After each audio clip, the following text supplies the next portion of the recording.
begin in phase 3, which is conditions in the theater of operations, by asking Captain Reed, what kinds of problems did unit chaplains face in an Islamic country?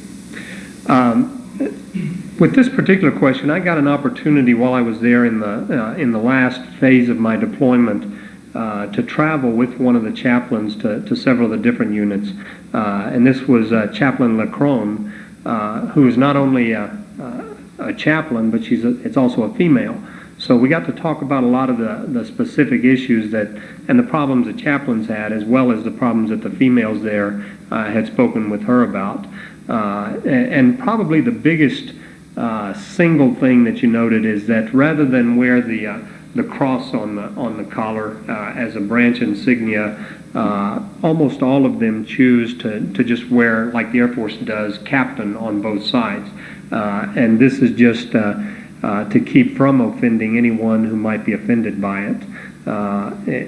Everyone feels very strongly about their own religion, whether they're Islamic or Christian, and we would not want to be offended by anyone else, and we certainly wouldn't want to offend anyone. So I think that the chaplains, not so much because of of fear of getting in trouble or fear of the action that the country might take against them, but more because of a fear of intruding on someone else's sensitivities.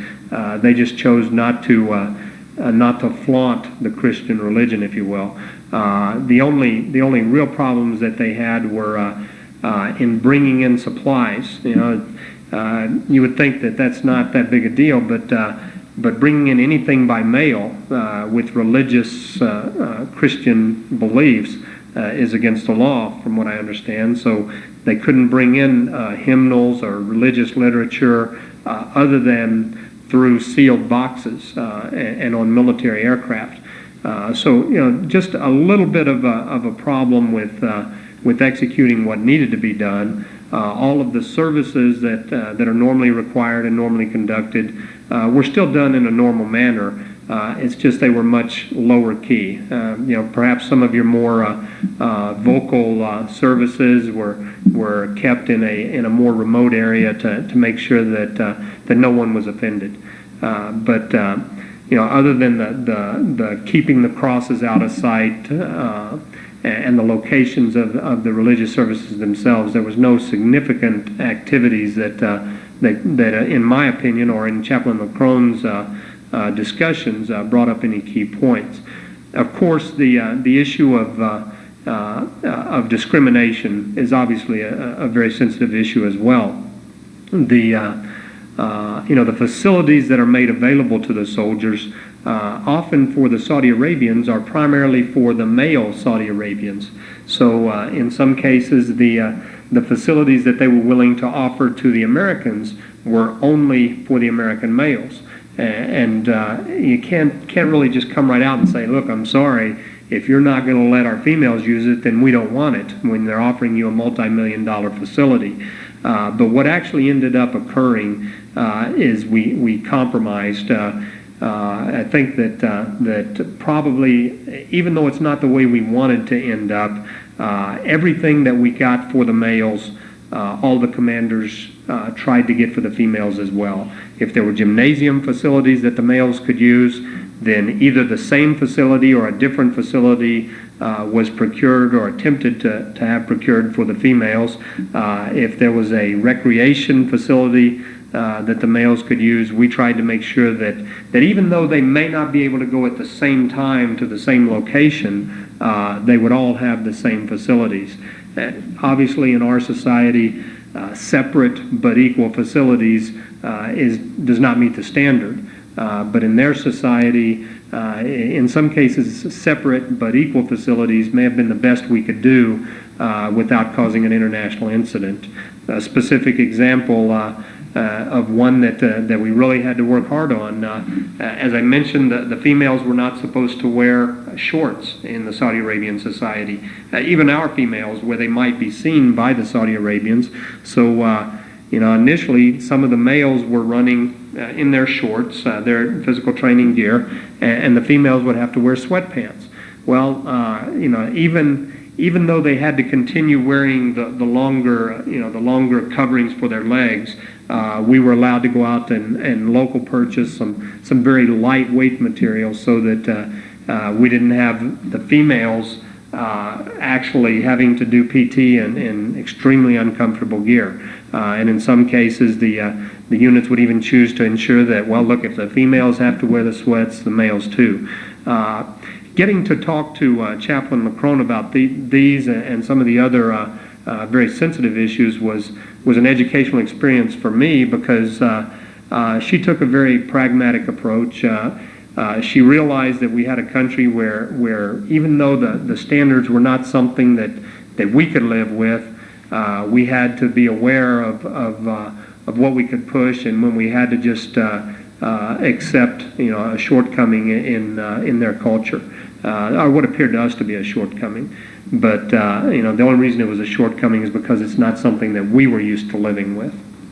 Did you find that the soldiers overall in Saudi Arabia were fairly well informed on world current events? Did they know what was going on outside their own little foxhole?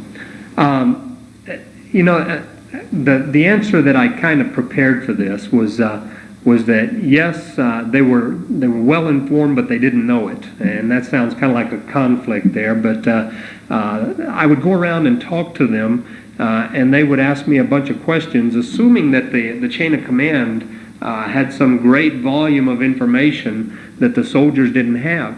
But at all levels, the brigade commanders were passing the information to battalion commanders, and it was mandated that look, when you get back, at least once a week, get your soldiers together and bring them up to date, not just on world news, but also bring them up to date on what could happen.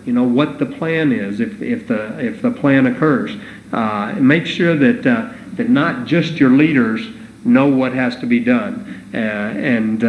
A specific example was the rotation policy. Every unit I went to, one of the first questions was, when are we going home? They thought that I knew something, having been an IG and having worked at a 3-star command, they thought the brigade commander knew something that they, as soldiers, didn't know.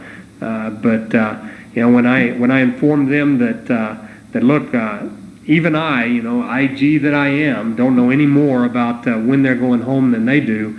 They felt at that point that, well, I guess my battery commander or troop commander is in fact telling me everything. Some of the cases, the news changed so much that some of the headline news did not get to the soldiers in a real timely manner, but it didn't get to anyone because we didn't have live feeds of television.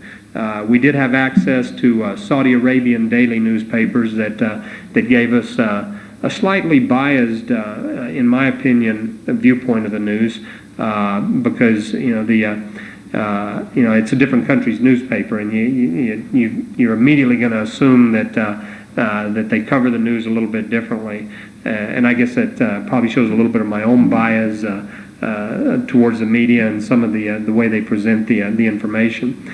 But what news was available was passed through the chain of command as much as it could be, and I think that goes back to the morale issue. If the soldiers know what's going on, then it helps them know that hey, look, this is what's going to happen, and it also lets them know that the soldiers, the commander's not hiding anything from them.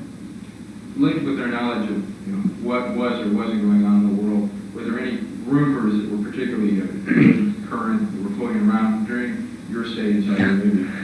Well, I guess anywhere you go, there's going to be rumors, but a couple of the good ones that came up, and I labeled them as rumors only because I never proved them to be facts, but one of them was that the king of Saudi Arabia wanted to pay every American soldier $1,000 each for coming to the aid of his country, $1,000 cash, and that Bush had told King Fahd that no, American soldiers are not mercenaries, and we won't accept your money.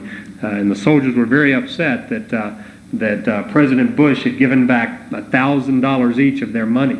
Another good one that came up was had to do with King Fahd paying for all the meals. Some discussion had been made about the Saudi Arabians picking up the tab, if you will, for the Class 1 supply. And along with the issue of separate rations, the first question that I would get from soldiers after the rotation policy was, look, if the King of Saudi Arabia is paying for all of my food, why are they taking away my separate rations? First of all, I couldn't verify at the time that the King of Saudi Arabia was really paying for all the food, and even if it was the King of Saudi Arabia, was it the king or was it the country? The soldiers saw the King of Saudi Arabia as this man sitting in a giant palace with money bags on his right and left that he was just looking to give out to anyone who had come to his rescue. And then additionally, they didn't understand that the reason they were getting those separate rations was because the government had decided that if you're going to have to eat other than meals that are provided to you, then you need so many dollars. So they were saying that the government shouldn't take their separate rations if somebody else was providing the food. And then, of course, there were rotation policies that changed probably on a daily basis. The soldiers would hear 3 months, they would hear 6 months, and they would hear the 6-8-10 policy, and it sounded like football formations. Before long, if you're in the field and you don't have access to air conditioning, then you'll only be there 6 months. If you're in a headquarters where you have air conditioning and ice cream, then you'll be there for 12 months. So don't eat the ice cream. And of course, the mail was also a big issue. Mail was a big morale builder. And at one point there was a fire in one of the division mail rooms. And of course, the rumor that got out throughout probably all of Saudi Arabia is that all of the mail had been burned because it had been censored. The censorship issue, though there was some censorship going on that I never saw, to the soldiers, it was always the excuse behind why they hadn't gotten mail in the last week, was that their letter had been censored. So the rumor that went around on the mail was that, all of this mail was burned because it had pictures in it that it wasn't supposed to, or it had religious stuff in it that it wasn't supposed to. And when everything was run down, in most cases there was probably a little piece of info or a little something that somebody said that, like always, got magnified about 3 different ways throughout the command. But it was hard to keep from laughing sometimes with some of the rumors that would come up. And I guess in some cases, if the rumors were proven to be true, then it'd be another opportunity to laugh. Okay. Last question now. Maybe open it up if we have any general comments we'd like to make at the end. Were there any indications that you knew of reference sexual relationships ongoing between U.S. troops and or other foreign nationals? It may have been because of when I was there, sir, but through the middle of October, I don't think that the soldiers had time to really think about it. First of all, those that are married are so far away from their families that they don't have a good opportunity to even worry about it. And those that are not married were just too busy doing other things to worry about it within the same force. And I have no information whatsoever of even any rumors of between different nations or what other nations were doing.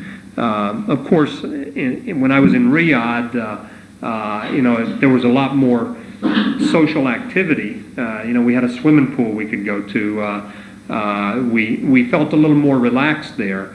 But even there, sexual relationships did not appear to even come up as a topic for discussion in other than a humorous manner.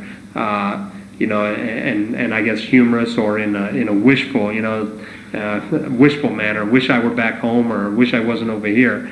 But nothing whatsoever along those lines, sir.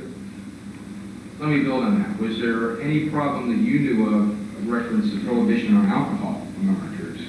Good point. While I was there, I never saw any actual alcohol. There was a lot of what they call the near beer and the near wine, but no real alcohol. Everyone talked about, well, I'm going to have to make my bathtub gin. But I think the recent incident where the 3 soldiers were severely disciplined for getting a hold of some alcohol probably put an end to anyone's thoughts about bathtub gin. The closest that I think anybody came that I was aware of to getting access to any alcohol was one of the contractors in one of the towns said, well, I understand that now that you're here, you'll be wanting some spirits of some sort, something to tide you over, and if there's anything at all you need, just let us know and we'll get it for you. And other than the obvious implications of a contractor supplying something to the Army, violation of a general order was not something anybody wanted to do anyway. I think if somebody wanted the alcohol bad enough, they could find a way to get it. But I don't think any of the soldiers that I knew of were willing to pay the consequences of drinking. Maybe it's you've got your phase 1, phase 2, or phase 3 of your alcohol and drug abuse programs. Well, maybe now Saudi Arabia is a phase 4. A real resident alcohol and drug abuse program, because the stuff I don't think is readily available for anyone over there. As a matter of fact, the night before I left there, I had a near party. We had near beer, which is no alcohol beer. Near wine, which is it's a good white wine from Germany with no alcohol content. And then, kind of as a joke, we had scotch and soda without the scotch, and gin and tonic without the gin. But we did have real popcorn at the party. But other than that, they don't drink in Saudi Arabia, or if they do, they sure keep it a good secret. And perhaps that's a reason that a lot of the R&R centers were focused on places where a soldier could get something to drink. With the talk about going initially to Bahrain, and also follow-on discussions of going to Germany or to Egypt or other countries for the R&R. I don't think that the soldiers really miss the alcohol, though. I didn't see anyone that appeared to me to really be remorseful and not being able to go to happy hour. But once again, that may have been because of the time I was there. Everybody was still worried about sight improvement and survival. All right, we've got about 2 more minutes left on this tape. Dr. McCullough, do you have any further questions? Just one question. Captain Reed, is there anything about your experience in Saudi Arabia that deeply moved you as a soldier, or that you think made you better as a soldier? Boy, that's a hard 2-minute question. The answer is yes. First of all, I never knew I could learn so much in such a short period of time. When you're forced into a situation where everything that you do could really mean life or death for somebody, yourself or someone else, you try to make sure you get the right answer. And in trying to make sure I had the right answers, I learned a lot personally. But probably the most moving experience was the support that we got from the children across the U.S. And some of it may have been force-fed, some of it may have been class projects, but to get letters, and I actually reached out and grabbed as many of these as I could, but letters all the way from Connecticut to California, kids saying, in some cases, I hope you don't get killed, I hope you stay safe, hope you return home soon. To in other cases, I hope you make chop suey out of Saddam Hussein. Those really moved us, and to see the pictures they drew and the feelings that they had. And since I've been back, I've had an opportunity to actually reach out and go see some of these children that wrote some of these letters here in the El Paso area, and talk to them about their parents that are gone. And that's been probably the most moving experience, is talking to the elementary schools here in El Paso. All right, I'd like to end the interview now. Joe, I'd like to thank you very, very much for giving us your time to do this. And as I end the interview, the time is now 14:56 local. Again, this is 16 November 1990. Thanks, sir. Thank you, Joe.